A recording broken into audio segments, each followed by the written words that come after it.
Things are getting very, very interesting. Leaders supporting William Ruto across the country, whether in Nyanza, at the coast, on the mountain, in Rift Valley, they are all finding the ground very hostile for them. And for those who have been following me here, I've always maintained that as time goes by, any leader supporting William Ruto will find the ground very hostile.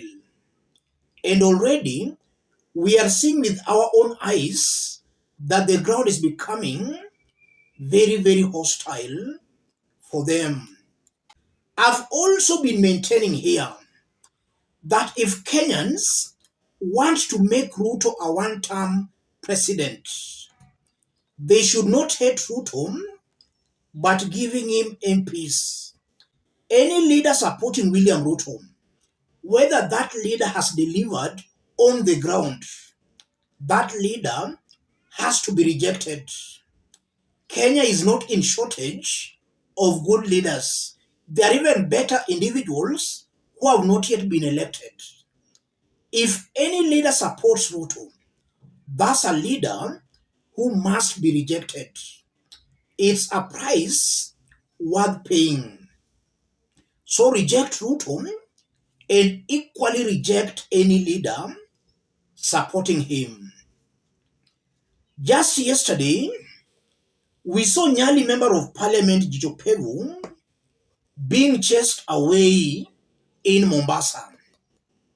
And in the past days, these leaders supporting William Ruto have been finding the ground very hostile. So today, it was the turn of nominated Yala MP David Ole Sankok. Had it not been for the police, we could be talking a very different story today. Ole Sankok was almost beaten in his own home county of Narok for pressing Ruto's government. And from those pictures there, that's Sankok in green. And Sankok is trying to defend himself from that group of Maasais.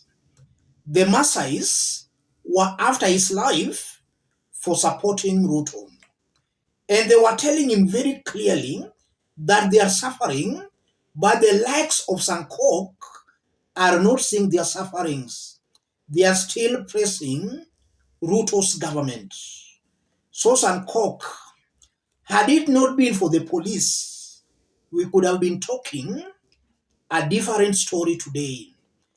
And if you look at Sankok, he's trying to fight back using the walking stick.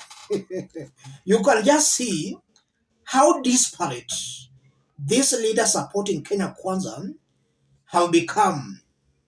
He wants to fight that whole battalion of the Maasais with a walking stick. And one thing that is also really shocking about these leaders supporting Ruto and Kenya Kwanza, they are very arrogant. They know and understand that the ground is against Ruto's government, but still they go to that ground to start mocking the people. That's what they've been doing, arrogantly and naively mocking the people. I strongly believe that for this arrogance to be stopped, Kenyans should not entertain or tolerate these arrogant Kenya Kwanza leaders. And the Gen Z have shown some serious courage. This war should now not be left to the Gen Zs alone. Kenyans, in whichever means or way you can, William Ruto must and has to be stopped. The Constitution gives all Kenyans the right to protest, to picket.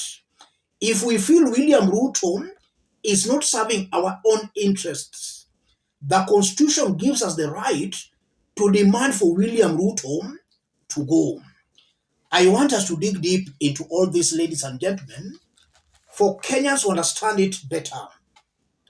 If you are watching us but you have not yet subscribed, subscribe, give the video a like. Let's proceed.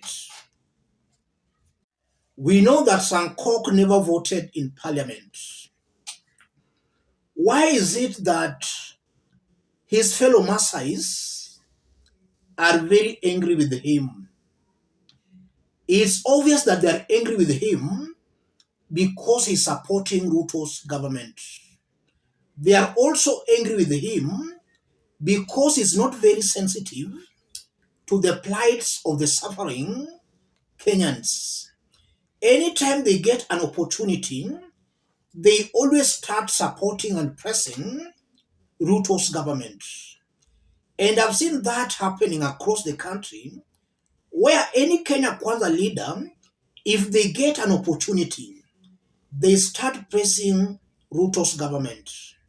And that's why I've always maintained that if Kenyans don't want Ruto, they should and must equally reject these leaders supporting him, because these ones are the ones popularizing him on the ground. And for those who may not know, let me just remind you of the Gen Z's plan of action this week. Today is Sunday, and we have seen what has happened in Nyahururu. There were running battles in Nyahururu, Kenyans telling William Ruto, yote yawezekana bila Ruto. And they were chanting that in front of Ruto. There were some running battles there. So Gen Zs today being Sunday, they have actually lived up to the promise of making sure the churches becomes very hostile for these incompetent elected leaders. And across the country today, we've seen Gen Z's voices being heard in our churches. So they have lived up to that expectation. Tomorrow, Monday, 24th June, make a courtesy call on MPs who voted yes at the constituency office. Tell them, endelea hivyo hivyo, boycott the business of these traitors, ostracize them for betraying 54 million Kenyans, start collecting signatures to recall them. This is a serious issue, ladies and gentlemen. So tomorrow, Kenyans will be paying some courtesy calls to the MPs who voted yes. And it's almost certain that signatures are being collected to send these individuals home. They are not serving the interest of Kenyans. They are serving their own personal interests and the interest of one individual called Ruto. So tomorrow, members of parliament who voted yes should expect some visitors. And I strongly believe that's the way to go. Any leader supporting Ruto, that leader has to find the ground very hostile. If the ground becomes very hostile to these leaders, I'm almost certain that one by one, they'll start abandoning Ruto. They'll make a U-turn. And as they dump Ruto, Ruto is losing popularity on the ground. That's what we want as a nation.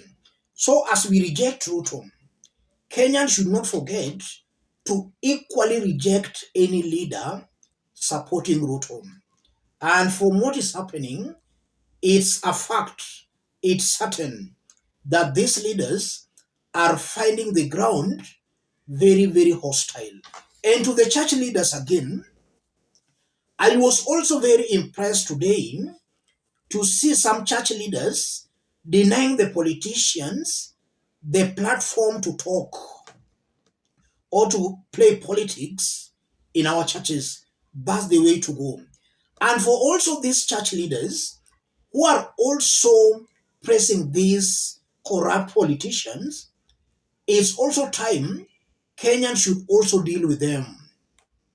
If Kenyans continue on that trajectory, then I'm seeing a very high possibility where in the coming days, months, or even years, institutions charged with the responsibility of serving Kenyans will start serving Kenyans. IEBC will start serving Kenyans.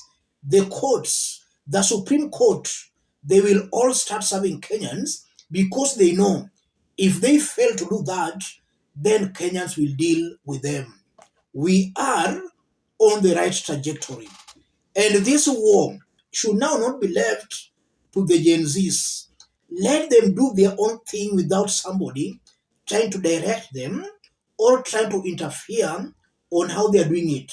Other Kenyans should also just do their part as they know it. The ultimate goal here should be Ruto has to go. Ruto must go. Let me stop it there, ladies and gentlemen. If you are watching us but you have not yet subscribed, subscribe, give the video a like. And to those watching us outside Kenya, for the first time, drop a comment, let us know from which part of the globe you are watching us from. If possible, subscribe, give the video a like. And Kenyans should also not forget to equally reject Rigathi Gachagua and leaders supporting him. Rigathi mobilized MPs supporting him, and they supported the finance bill. Rigathi supports the finance bill. So Kenyans should equally channel their anger on Rigathi and his allies. Let's meet in our next analysis. Thank you. God bless you.